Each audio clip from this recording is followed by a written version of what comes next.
Hello everybody, welcome back to my channel. My name is Queenie for those who don't know me, and we are finally at the end. If you watched episode 5, my recap, you know I'm still raw emotionally, so just bear with me, okay? If I'm explaining stuff, I might actually get emotional because this series really hit me in ways I never expected, okay?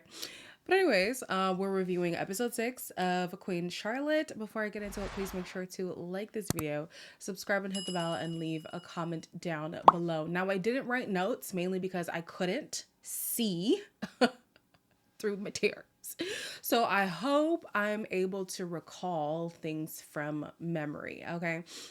Basically, the queen is starting, not the queen, the princess is starting to feel like her position is in jeopardy because Charlotte is really stepping up as the queen and is using her word over the princess, and she's used to being in power. You told me that His Majesty required intensive private treatment. I have been dismissed. Dismissed? That is not possible. She did this? I may be forced to worry that you are holding the king against his will, which would be... treason. Yes. This is on you now. Honey, it's a new day. It's a new day in the palace, okay? You're not the top dog anymore. So, I love seeing Charlotte really stand up against the mom, mainly because you're not going to be able to be sovereign over everybody forever. You know, the point of me coming in was to elevate the king's status and for me also to rule as queen. So I'm going to do as such. Don't be shocked now. Okay. The princess also has a conversation with Lady Danbury, where she's still trying to negotiate this whole title exchange thing, and it all gets to be overwhelming for Lady Danbury. Has there been a decision? A decision about what? About the title? Her Majesty is attempting to run the crown. I am sure of it. What do you know? Hush. Stop it. Stop it. I do not like you. However, our battles bring me satisfaction. So this will not do. I love this scene because it kind of did humanize the princess a little bit. The princess saying, yo, I went through the ringer with this royal experience. And the one thing that has given me joy is literally this enemyship between us because you challenge me. And so I need you to be that woman with vigor, that woman with fight in her, so that I can feel alive too. Like, we need to feel alive together. Too many men run this thing and don't realize how much power that we hold, and we're able to exercise it right here. So, girl, you better buck up and fight with me. I was like, that's cute. That's cute. I can't lie. So it's time for the baby to be born, I think, at some point. And a baby's birth is typically a woman's experience, but Charlotte wanted George to be there. Do you like being Archbishop of Canterbury? Would you like to remain Archbishop of Canterbury? Move. What is to be done? Your Majesty, the baby is breech, coming feet first. She's losing blood. That is natural. All normal. Too much, it seems, if I may. 1, 2, and... Seeing his countenance change at the fact that he's now a father, and I feel like this grounds him as well. It gives him one more thing to live for, to rule for, and to try to be better for. As we know, like, the mental health issues that he struggles with are lifelong, right? But to him, it gives him that sense of security, that sense of belonging, that sense of wanting to, you know, live for something. So it does help. It does help. It will never cure anything. I don't know if what he has is curable. I wasn't able to see like what he's actually going through. I feel like it's schizophrenia just because I have a relative who was schizophrenic. Is it schizophrenia? I'm not sure. So now that Charlotte and George live in the same place and it seems like he's doing better, the people in the monarchy, sure, whatever, are basically saying, okay, well, he needs to address the constituents now that he's doing better. And he is to a degree, but the weight of being king, whenever it's put on him, that's when his episodes really flare up the most. Here I am. I've been waiting. I was with the baby. No, I'm rethinking the middle section on the colonies, but... Parliament will appreciate all of your thoughts. You are ready. Your Majesty. What did you do? He seemed quite fine when he left He was here. not fine! George, dearest, can you come out for me? I want to. But I cannot. I'm kind of glad that Reynolds did speak up, because I'm surprised I'm remembering all of this, because Charlotte is kind of moving naive. Yes, you want your husband to be good and you feel like he's doing better. And for the most part, he is, but you're missing the signs of when he's not being okay. And when you do clock it, you kind of brush it under the rug, and that's not going to help the situation. You need to be able to intervene to bring him back to this solid place so that he can then be acting as husband, like as husband. Well, yeah, as a husband, but also as the king. You can't just send him off there after seeing the signs and kind of brushing over them, because clearly Reynolds and Brimsey saw, he should not go. He's not good. And the crown is in too fragile of a place right now for you to send this man out when he's not fully there. So anyways, Charlotte is saying, if we cannot send you to Parliament, that's what it is, Parliament. Let's bring Parliament here. So she holds a ball to introduce the child. This is unbeknownst to the princess, but invitations are sent. What can you do about it? Do I not seem quite fine? You are hurting my hand. Charlotte. Softer. I have only ever wanted him to be happy. He is happy. You make him happy. Someone who will drink with me. I will not. You refuse me as well. Charlotte. Literally watching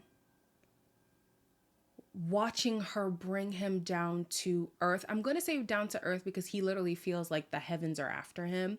So bringing him back down to earth, it sent me, you guys, like, I don't want to talk about it too much because I feel it coming. I feel it coming up. It's the most beautiful thing to see, because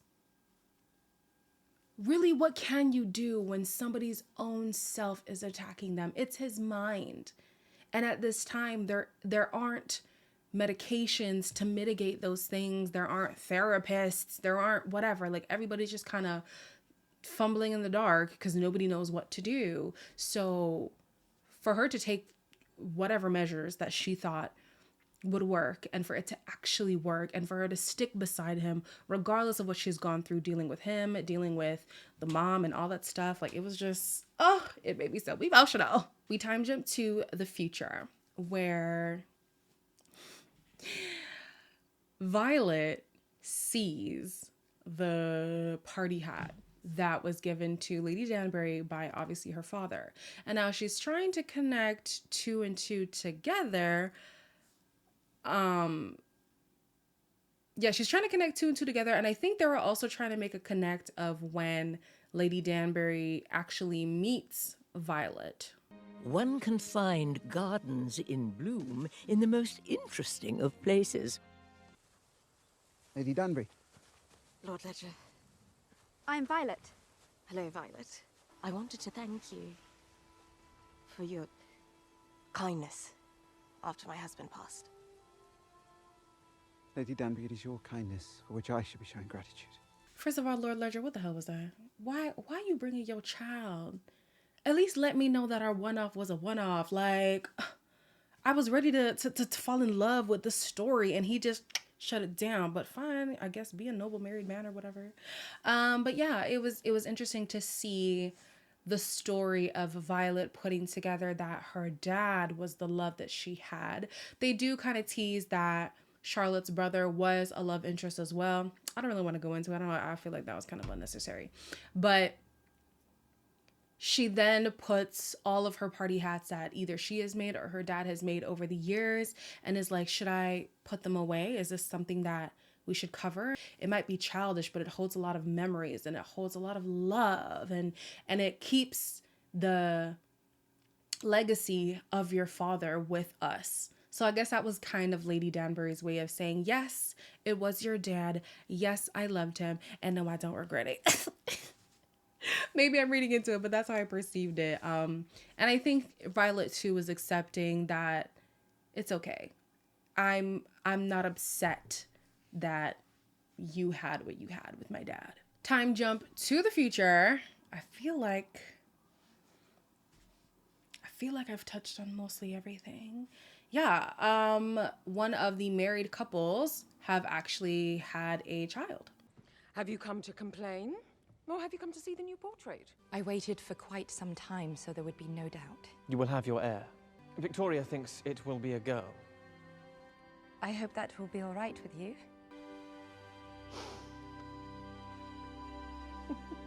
So this scene is very important because Charlotte is now showing her children affection that they have never seen. And there's a scene earlier that I forgot to talk about, but I'm talking about it now, where the sons were saying, you don't know us.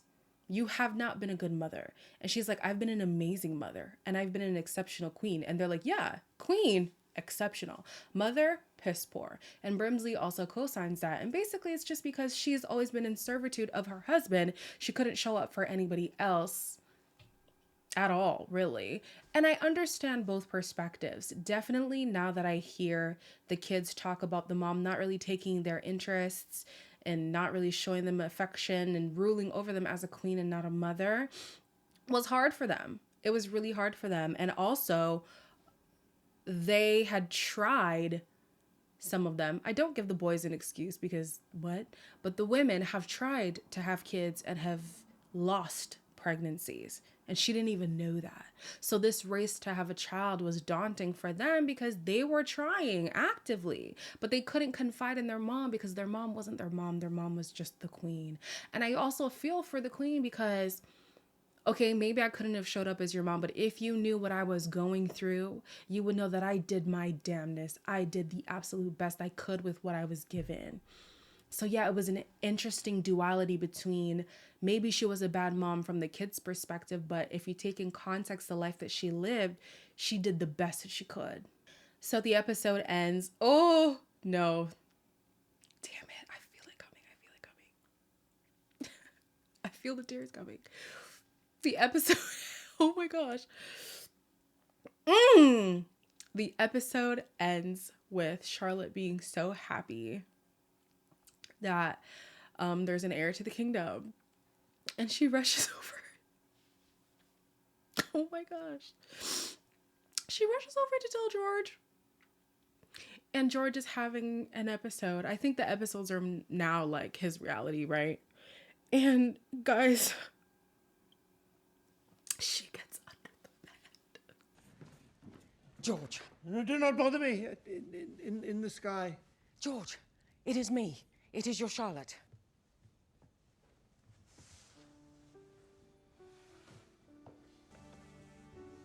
Charlotte. Why, hello. Hello, George. Edward is going to be a father. Yes. Your line will live on. Our line.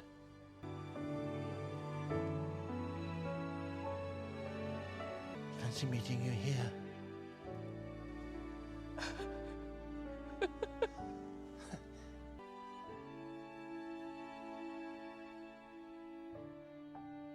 Oh, when she got under the bed, that's when I lost it. That's when I lost it because they were back to who they were. Like back when that love was so young and so fresh. I'm really out here crying on YouTube over a damn scripted series. This is ghetto. Oh, but yeah, like she got under that bed and it brought them back to being young, and he was George again, like just George, and just seeing the love she has for this man. I'm just like, oh my God, like, oh, Oh, Shonda, I hate you. I really do hate Shonda Rhimes with a passion. Oh God. Yeah, and it was beautiful. It was. If you have not seen the series and you're just watching my videos, go watch the series. Please go watch the series. Like it. Oh, it's so beautiful. I can't. I kid you not. Anyways, that's it. I think I'm going to review like Bridgerton 2 when it comes out. Might as well. I mean, we got a good thing going. Why not keep things going? So yeah. Yeah, let me know your thoughts. I mean, you've been telling me your thoughts about the season, but you can tell me again. What parts were your favorite? What parts really stuck out with you? Are you gonna watch Bridgerton again? Because listen, I'm definitely gonna watch Bridgerton again, knowing what I know now. Yeah, I'm gonna see it through different lenses. You know what I mean? But yeah, I'd love to hear your thoughts in the comment section below. Like, comment, and subscribe as always. And I'll see you in the next one.